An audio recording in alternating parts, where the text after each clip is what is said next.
Bienvenidos a Voces con Derechos, un podcast de salud mental, dignidad y derechos humanos. Porque hablar de salud mental es hablar de comunidad. Recuerda que escuchar también es cuidar. Pues muchísimas gracias. El día de hoy estamos en un nuevo episodio de este podcast que es En Voces con Derecho para hablar un poco sobre salud mental y comunidad, sobre todo temas relacionados con la construcción de políticas públicas que tienen que ver con el enfoque de derechos humanos y de salud mental comunitaria. Y el día de hoy, bueno, pues tenemos al doctor Juan Manuel Quijada, pues a quien agradecemos de su espacio, su tiempo por estar el día de hoy con nosotros. Muchísimas gracias, doctor, por andar por acá. ¿Cómo está? Muchas gracias, psicólogo Guillermo. Muchas gracias por la invitación. Un saludo a toda la audiencia.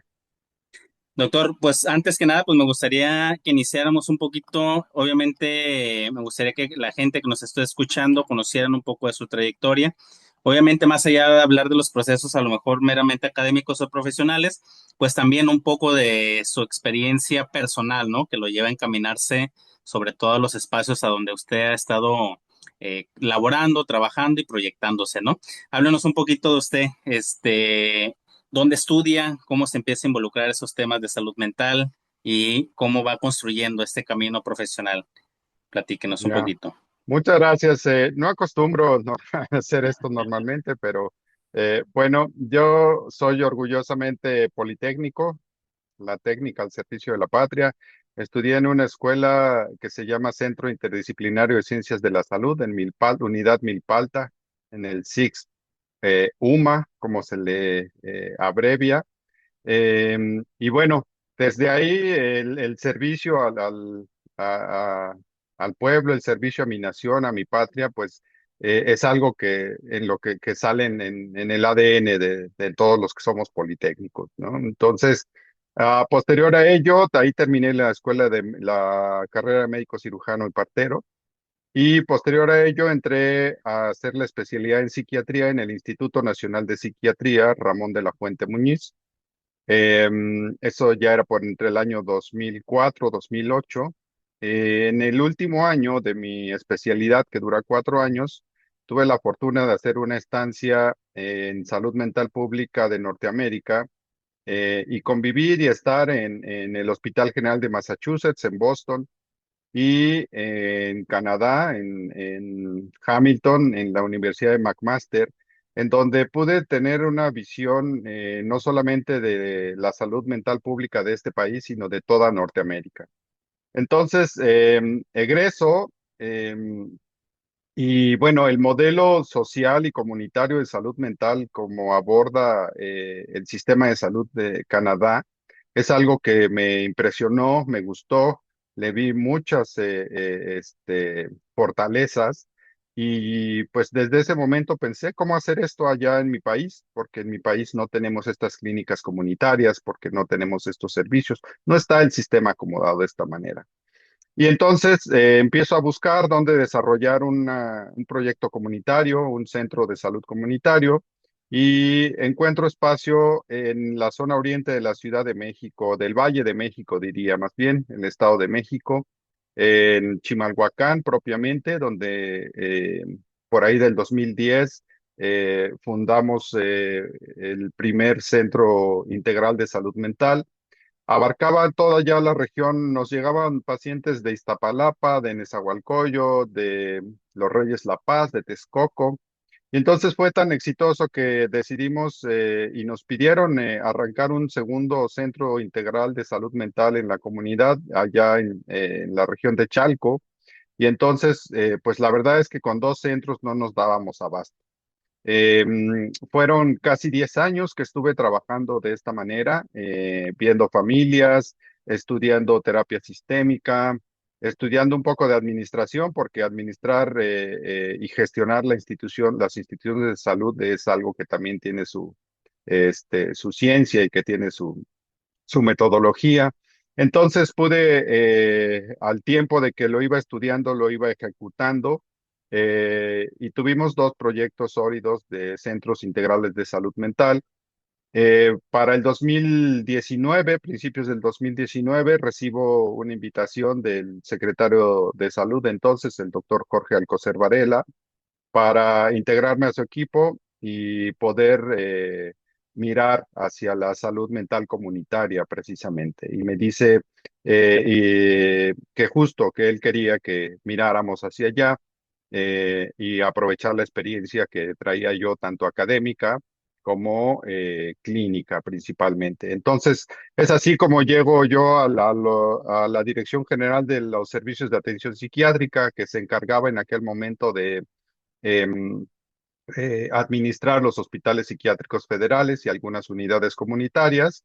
Y desde ahí empezamos el proyecto que al día de hoy es toda una realidad de la CONASAMA, que es la Comisión Nacional de Salud Mental y Adicciones, que viene de la fusión de la CONADIC, la Comisión Nacional contra las Adicciones, el CONSAME, el Consejo Nacional de Salud Mental, y los servicios de atención psiquiátrica. Entonces, formamos un equipo muy potente con psicólogos, con psiquiatras, especialistas y subespecialistas, con psicólogos también muy preparados y con todo el equipo que ya tenía ahí experiencia propiamente en las instituciones. Entonces, antes que eso, había que reformar la ley. Había que hacer justo poner un piso, ¿no? En donde sentar esta nueva institución. Y bueno, nos dimos a la tarea de hacer o proponer una reforma a la ley. Se hizo desde el Ejecutivo. Por supuesto que esto es algo que los legisladores es lo que quienes llevan el peso más grande de hacer una reforma de este tipo. Sin embargo, desde la parte técnica, pues colaboramos, hicimos equipo y en el 2022 logramos hacer la reforma en salud mental y adicciones a la Ley General de Salud. Posterior a ello, esto da pie a que podamos tener el impulso para poder crear también la Comisión Nacional de Salud Mental y Adicciones, con atribuciones claras como un órgano desconcentrado de la Secretaría de Salud, pero sectorizado, por supuesto, ahí mismo a la Secretaría de Salud. Y así es como entregamos un proyecto que fue en el 2024, que inició más bien como un proyecto. Entregamos una ley general de salud de avanzada a nivel mundial y entregamos también una comisión que fusiona la salud mental y el consumo de sustancias que por algún motivo que ya tendremos la ocasión de platicarlo, pues algún día decidieron separarlo, ¿no? Por un lado las adicciones, por otro lado la salud mental, cuando propiamente la dependencia de una sustancia pues es un padecimiento mental y está muy ligado. El 80% de los casos que consumen tienen un padecimiento mental comórbido. Entonces, a grandes rasgos, eso ha sido mi trayectoria. Y bueno, todo esto me ha dejado una experiencia de conocer, por supuesto, la administración pública, conocer y recorrer el país, ¿no? A nivel comunitario, yo siempre les pedía como comisionado que no me llevaran a oficinas, que me llevaran a los centros comunitarios, ¿no? Y empezar a construir justamente la salud mental comunitaria ya en los hechos, una vez que habíamos logrado la reforma y también el la Comisión Nacional de Salud Mental, la CONASAMA, del cual fui su primer comisionado. Entonces, pues eso podría decir, a grandes rasgos, que me tiene aquí hablando y participando al día de hoy, por supuesto, desde donde quiera que esté, pues voy a seguir haciendo salud mental pública y también la clínica. Honestamente, algo que nos alimenta a los médicos es poder tener el contacto cara a cara con nuestros pacientes, con nuestros consultantes, con nuestros usuarios y con sus familias, porque cuando hablamos de salud mental siempre hay que hablar de familia y no de una persona aislada, ¿no? Entonces, pues eso es lo que podría decirte.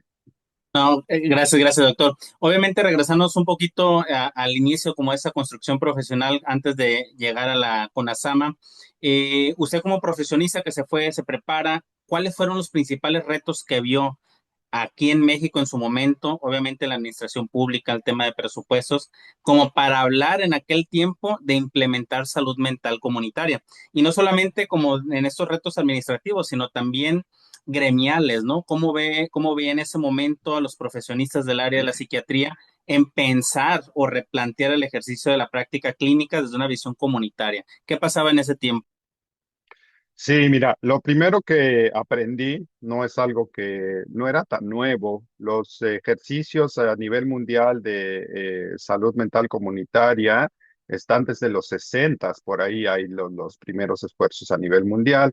70, 80 maduran bastante.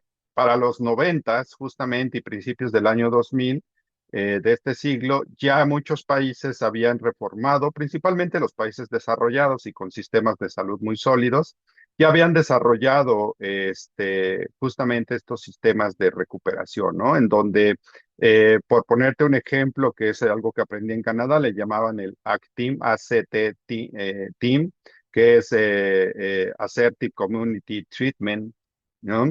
Entonces, estos equipos multidisciplinarios que tenían trabajo social, médico, psicólogo, enfermería, incluso un guardia o algún agente de seguridad cuando era necesario, ¿no? Estos equipos iban diario a la comunidad o su trabajo desde aquel tiempo, te hablo del 2007, ya estaban muy instalados en la comunidad. Entonces, esto es algo que ha venido madurando a nivel mundial con relativa lentitud en los países en vías de desarrollo y con cierta madurez ya en algunos países, ¿no? Como en este caso Canadá, que fue el que me consta que así sucedió. Entonces, al ver yo esto, volteo a mi país, volteo a ver, ¿no? Lo que teníamos y en México pues teníamos no solo unas reglas muy arcaicas, ¿no? Que no habían sufrido cambios desde los 80, importantes desde los 60, imagínate, ¿no? Basados en lo que le llamamos el sistema asilar.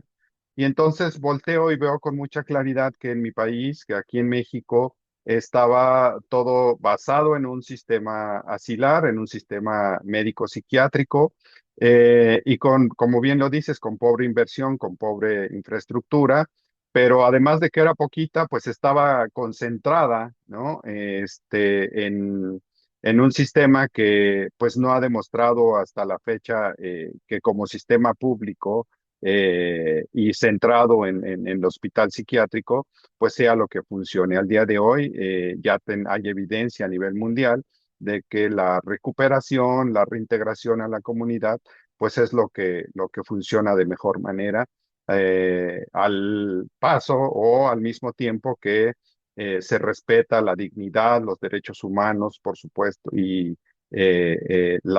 propiamente incluso hasta la figura jurídica de las personas, ¿no?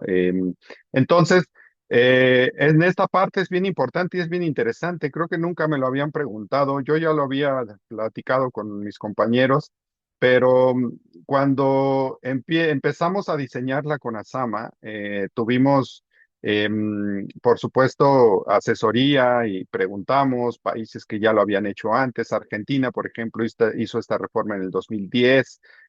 Chile la hizo también hace ya varios años. Perú también hace varios años. Entonces, algunos países de Sudamérica, desde luego, en los ejercicios europeos, ¿no? Como Portugal, Holanda, en cuanto a sustancias, este, pues tuvimos la oportunidad de asesorarnos y también con los expertos aquí en México. Y entonces, algo que nos decían, por ejemplo, los argentinos, y ya propiamente contestando y bien puntual a esta pregunta que me haces, nos dijeron, la primer frente de resistencia a esta transformación va a ser el gremio psiquiátrico, ¿no? Entonces, de repente como que dije, bueno, a ver, ahora sí que, como decimos en México, baraquéamela más despacio, ¿no? ¿Cómo está eso? Se supone que este gremio es el que va a ayudar, el que lleva la punta de lanza, ¿no? Y bueno, pues es muy sencilla la explicación, ¿no? Venimos no solamente de un sistema público o donde ese sistema que está incluida la investigación y que está incluida la capacitación, pues venimos de maestros y de un gremio que todavía se educó dentro de un sistema asilar, de un sistema psiquiátrico basado en el centro, sea el hospital, ¿no? Y el internamiento como eje central de, de la atención en salud mental, ¿no? Entonces, eh, este gremio, lo más probable, que fue lo que les pasó en Argentina, es que también suceda allá en México, que sea una de las primeras resistencias, ¿no? Y en efecto, Al día de hoy así lo pudimos constatar, ya podemos decir que tampoco todos, hay sus muy valiosas excepciones, tampoco fue tan grave como en la Argentina, ¿no? Esta resistencia. Sin embargo, sí, todavía hay quien lo ve como, o lo sigue viendo como una amenaza, ¿no? En esta situación incluso malentendida de la, entre comillas, desaparición de los hospitales psiquiátricos, ¿no? Lo cual nadie nunca planteó, ni desde la ley, ni desde ningún lugar. Simplemente pues fueron situaciones mediático-políticas, ¿no? En donde pues muchos encontraron eco o encontraron, ¿no? Una manera de ver y también vieron o sintieron que había un riesgo con sus instituciones y con sus trabajos. Entonces, eh, esto es lo que te puedo decir en cuanto a lo que me has preguntado. Creo que las nuevas generaciones lo vienen entendiendo también de otra manera.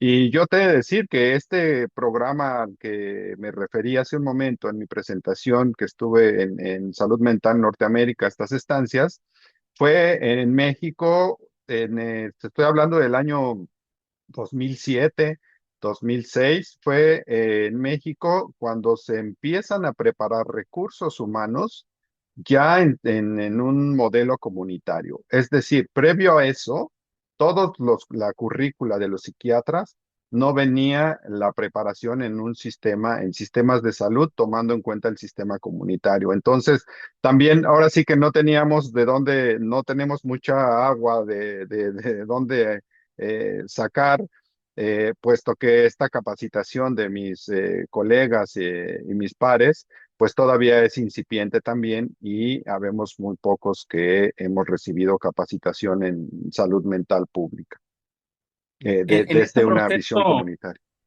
no, me parece súper interesante cómo plantea, porque también, obviamente, en la práctica, pues ha visto una especie de avance que ha sido gradual en poder cambiar el paradigma de la noción de la intervención, no solamente una vía intrahospitalaria, meramente clínica, ¿no? Y eso también se nota en la política pública. Eh, a la hora de estar revisando diferentes, por ejemplo, informes relacionados con los presupuestos asignados, las acciones ejercidas para poderlo aplicar, el trabajo que estaba haciendo con Asama, pues pareciera que va como una noción mixta, ¿no? No es un cambio tan brusco de pasar de un paradigma a otro, ¿no? ¿Cómo fue ese proceso cuando usted estaba ahí en Conasama? ¿Cómo lo notó? Fue en realidad sembrar la semilla, ¿no? A nosotros nos tocó sembrar la semilla y apenas verla germinar. Falta mucho.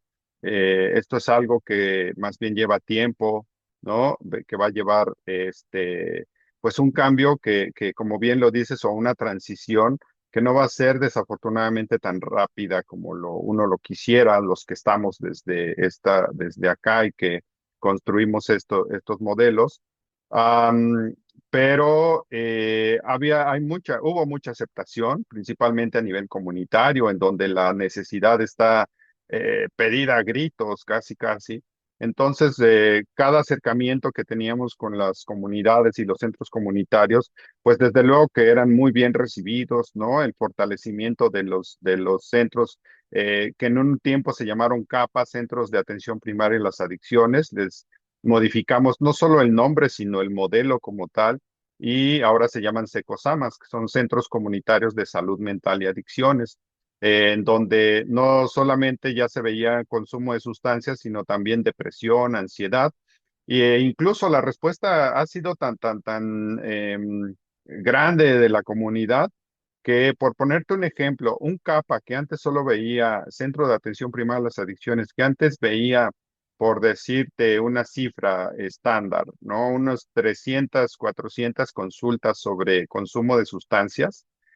Una vez que se abre a salud mental y adicciones, pasaron a haber 1,000 consultas de salud mental y 200 o menos de consumo de sustancias. Es decir, la necesidad está muy claro de salud mental, de atender la depresión y la ansiedad, que son las principales entidades, pues era mucho y estaba más a flor de piel que incluso el consumo de sustancias. Entonces, desde la comunidad ha sido muy bien recibido, desde las familias, ¿no? El acercarse, los servicios a la comunidad. Eh, Sin embargo, en efecto, el que haya programas sin asignación presupuestal, pues definitivamente, o política pública sin asignaciones presupuestales que motiven o que generen y impulsen este cambio, pues todavía lo hace un poco más lento. Sumado a eso, algo que siempre ha sido una barrera en todo el planeta, el estigma. ¿No? La discriminación y las creencias que todavía existen, incluso alrededor de la salud mental, ¿no? Entonces, todo esto han sido entre barreras y resistencias.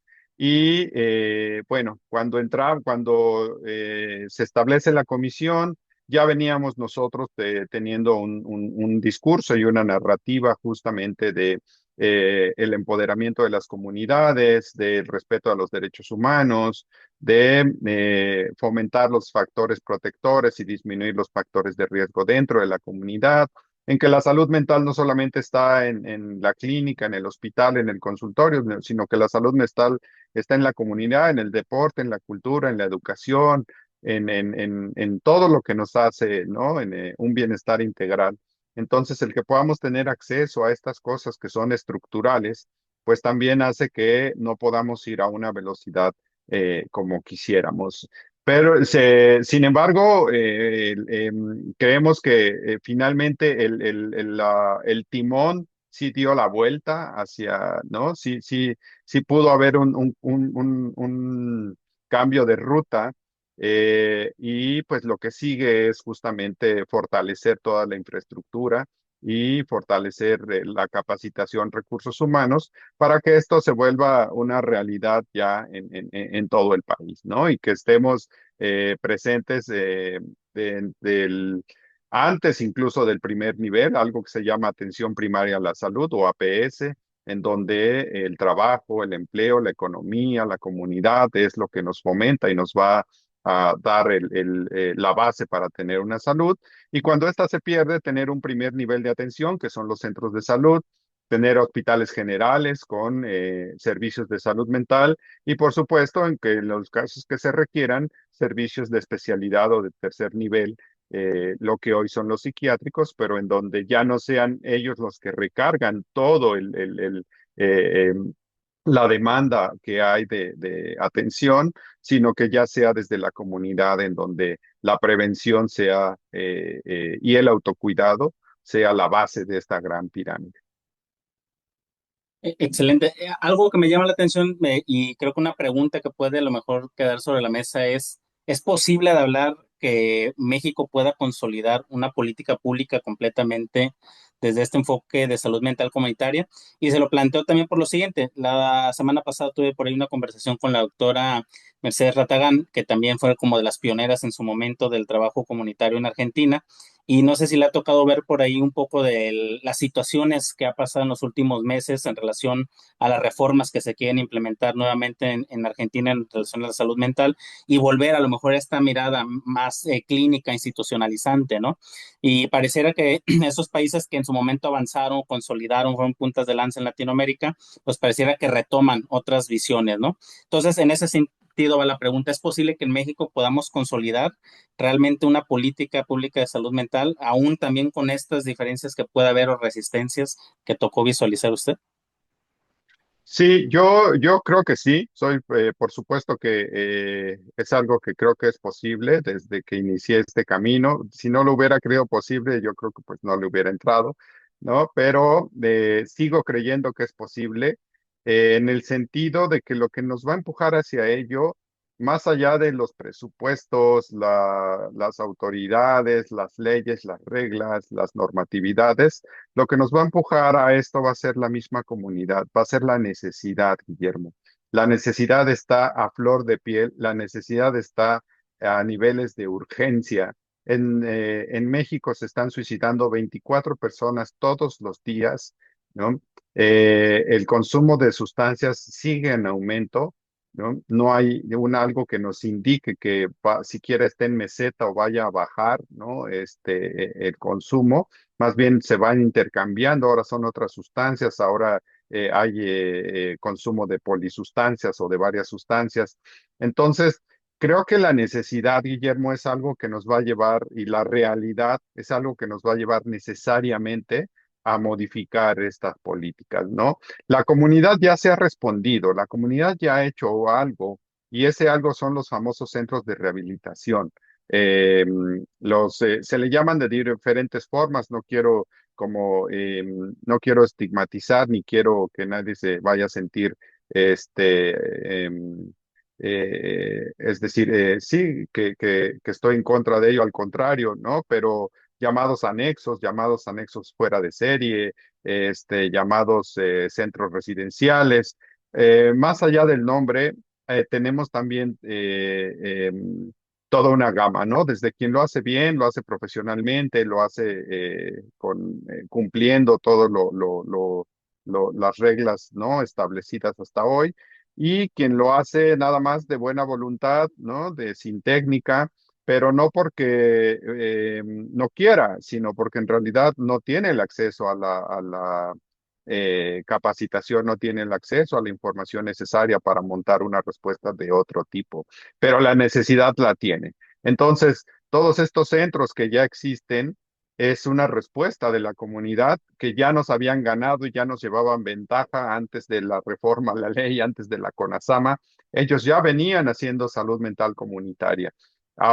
Creo que desde ahí, ahora con reglas o digamos con una gobernanza eficaz, ¿no? Con liderazgos eficaces y con la reforma que tenemos que si bien es perfectible, sí nos da un piso para poder trabajar desde ahí. Creo que la necesidad es la que nos va a empujar a esto. Desde luego que sí percibo también un riesgo, al igual que tú, como en América Latina, en donde, pues, hay que decirlo, porque pues es así, ha tomado terreno a la derecha, ¿no? Y ya quedamos pocos gobiernos de izquierda, pocos países de izquierda.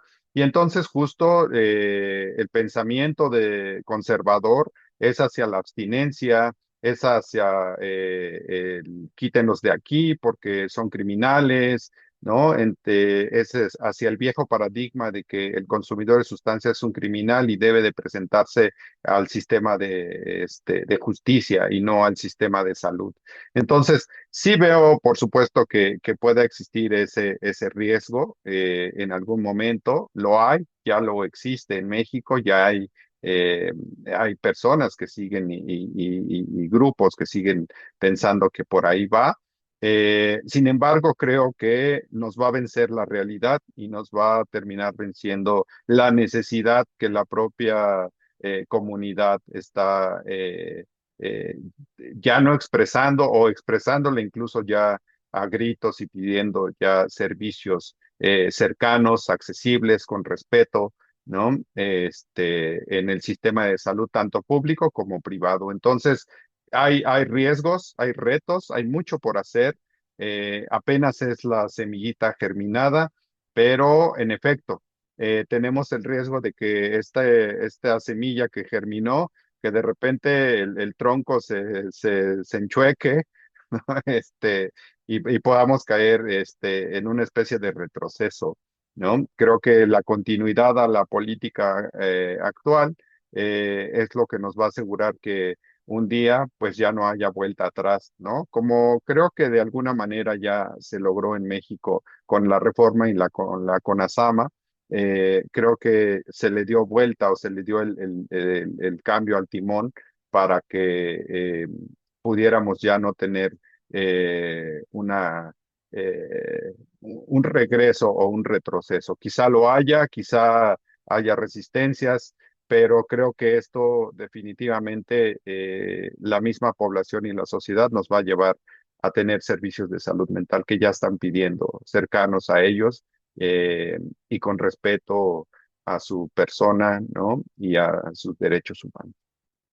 Excelente. Parte de ello, pues, y para ir también como aterrizando y cerrando, ya no se encuentra ahí usted y obviamente sigue también con un interés de todos modos de saber que esto se pueda consolidar, de que se pueda aterrizar completamente.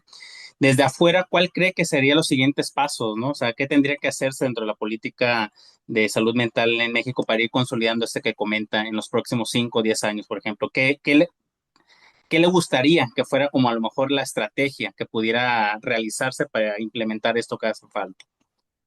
Ya, hay dos cosas fundamentales. Bueno, tres, lo voy a decir como los clásicos. Hay tres cosas. La primera es presupuesto, la segunda es presupuesto y la tercera es presupuesto. El presupuesto que se destina al día de hoy a salud mental es menos del 2% del Producto Interno Bruto destinado a su vez a salud, menos del 2% del presupuesto de salud es destinado a salud mental, cuando la recomendación y los países que están en otro momento están arriba del 8%, que es la recomendación de la Organización Mundial de la Salud. Entonces, si te das cuenta, estamos lejísimos en cuanto a presupuesto. Entonces, si no tenemos presupuesto, no va a haber manera de capacitar, no va a haber manera de poner más consultorios, no va a haber manera de tener más profesionales en el sistema de salud. Entonces, creo que ese es el principal reto para los siguientes años. Si tú me dices que pidiera una carta a Santa Claus de justo, ¿no? De qué, o a los Reyes Magos, ¿no? Porque ellos son más buenos, más generosos. Si le pedimos una carta de Reyes Magos, yo le pediría presupuesto para poder echar a andar todas estas acciones. Creo que en lo escrito, con lo que hay, no es que ya esté todo escrito ni que esté bien escrito, como te decía, es perfectible y la realidad es cambiante. Sin embargo, en letra ya tenemos lo suficiente. Lo que necesitamos es inversión en salud mental y una vez que haya inversión, creo que esto va a detonar de otra manera. Por darte un solo ejemplo, en datos que hay en otros países, es que por cada dólar que el sistema de salud le invierte a salud mental, todo el sistema se está ahorrando $6. Entonces, incluso hasta les conviene invertir en salud mental porque el mismo sistema va a poder tener mejoras, ¿no? En su conjunto. Y la otra, ya saliendo del presupuesto, es cómo irlo utilizando. Está bien sencillo. También resulta que desde la comisión pudimos incidir en el escrito del modelo de atención a la salud para el bienestar, el llamado Más Bienestar, que es con el que opera el INS Bienestar. Entonces, si tú lo lees, lo buscas, está publicado en el Diario Oficial de la Federación, el Más Bienestar, vas a encontrar que el modelo en sí mismo ya pide y ya está escrito que debe haber salud mental en los centros de salud, que debe haber salud mental, servicios de salud mental en los hospitales generales para atender las crisis y que los hospitales psiquiátricos tienen que dignificarse, tienen que hacerse más integrales, no solamente de una sola especialidad, sino meter más especialidades. Y viene toda esta parte que es de la atención, ¿no? Entonces, creo que insistir, ¿no? Como sociedad civil en que el INS Bienestar haga su trabajo, que no deje al último ni de lado algo que está en su modelo de atención a la salud, en el Más Bienestar, que es la salud mental y el consumo de sustancias. Pero eso pues nos llevaría a la misma respuesta. ¿Cómo lo van a hacer si no tienen presupuesto? Entonces, creo que definitivamente el paso que sigue es la inversión en salud mental y con lo que ya tenemos escrito a la fecha y con la CONASAMA, creo que podemos ahí dar el siguiente paso sólido en esta transformación. Muchísimas gracias. Para cerrar, doctor, me gustaría preguntarle qué viene para el doctor Juan Manuel Quijada, tanto profesionalmente como personalmente. ¿Qué proyectos en puerta trae? Obviamente, el trabajar en el servicio público te mantiene en un objetivo, en una carga, en una exigencia, pero también en lo personal, me imagino que trae sus metas, sus proyectos. ¿Qué nos pudiera compartir sobre eso?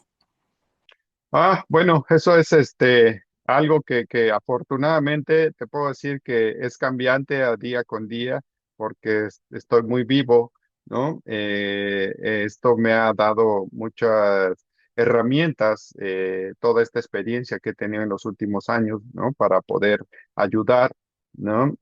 Desde alguien consulta a consulta o es decir, consulta cara a cara, uno a uno ¿no? Hasta asesorar, por supuesto, ser consultor, ¿no? Lo cual me piden frecuentemente. Y bueno, eso, y por supuesto como ciudadano, pues el pedir, ¿no? Que los servicios sean implementados, el pedir que el derecho que tenemos a la salud, ¿no? Que se haga una realidad, a la salud integral, en donde está incluida la salud mental, ¿no? Y bueno, pues todo el desarrollo, tengo tres hermosos hijos que todavía están estudiando, entonces hay que ayudarles para que terminen sus carreras. Y bueno, por supuesto, cuidar la salud, ¿no? Empezando por el autocuidado. Si uno está metido en esto y anda diciendo, pues hay que empezar por uno. Entonces, el que yo pueda tener mi autocuidado, ¿no? Mi salud integral, cuidar mi salud física, mi salud mental y mi salud social, pues en definitiva va a ser que le dé un buen ejemplo empezando a mi familia, a mis hijos, ¿no? A mi comunidad y que pueda yo también tener la fuerza y la energía para seguir participando desde los colectivos, desde el servicio público, desde donde me llamen para poder colaborar en esta transformación, ¿no? Bueno, en algún momento, hace no mucho, me tocó encabezar, pero que al día de hoy, pues estoy sumado, por supuesto, a que esto suceda en nuestro país, pero también en otros países, porque esto que México ha emprendido, esta transformación, es algo que otros países también lo siguen como modelo y entonces también se benefician muchas más personas. Es más o menos lo que te puedo decir, ¿no? Se me vienen muchas cosas a la cabeza, pero en definitiva, seguir el rumbo, ¿no? Colaborar desde donde esté, con las fuerzas que tenga, con las capacidades que tenga, reconocerlas, ocuparlas y hacer mi contribución a la comunidad justo para hacer esta transformación y que menos gente esté en dolor emocional, en dolor psicológico, y que pueda gozar y tener una vida feliz y de bienestar en este bello y hermoso país que lo merece. No, pues muchísimas gracias y obviamente esperemos que las personas que nos estén escuchando en su momento también hayan disfrutado de esta entrevista. Yo le agradezco bastante aquí al doctor Juan Manuel Quijada por este espacio, por compartir un poco de su experiencia. No sé cómo se la pasó, doctor. Relajado, estuvo tranquilo, no, nada No, muy complicado, bien. ¿verdad? No, al contrario, pues me faltan minutos para seguir hablando, pero seguro ya tendremos la oportunidad de dar continuidad y de meternos a cosas específicas, ¿no? Pero más bien agradecerte la invitación, agradecerte que también seas un colaborador más en toda esta transformación y que como psicólogo y profesionista de la salud mental estés interesado, ¿no? En entender primero esto, en colaborar y desde tu trinchera también el poder dar un empujón, porque esto lo vamos a hacer entre todos. Esto no depende de una sola persona, sino depende de muchas personas, no solamente de un sector salud, sino de varios sectores. Y agradezco que haya espacios como este para que hablemos de salud mental. Gracias, doctor. ¿Dónde lo podemos encontrar en redes? ¿Dónde lo puede buscar la gente? ¿Se ocupar alguna asesoría, consultoría? Sí, en redes me pueden encontrar y desde ahí en X como @siquijada, PSI Quijada, eh, y ahí básicamente ya se jalan para las demás redes que tengo y a través de ahí está abierto, no están cerrados los mensajes, pues cualquier cosa por un mensaje me pueden encontrar. O más fácil, pues simplemente pueden googlear mi nombre y los va a llevar a a un link hacia mí, muy seguramente. Excelente. Pues muchísimas gracias. Que tengan excelente día. Hasta la próxima. Igualmente. Gracias por escucharnos. Nos vemos en el próximo episodio. Salud mental y comunidad.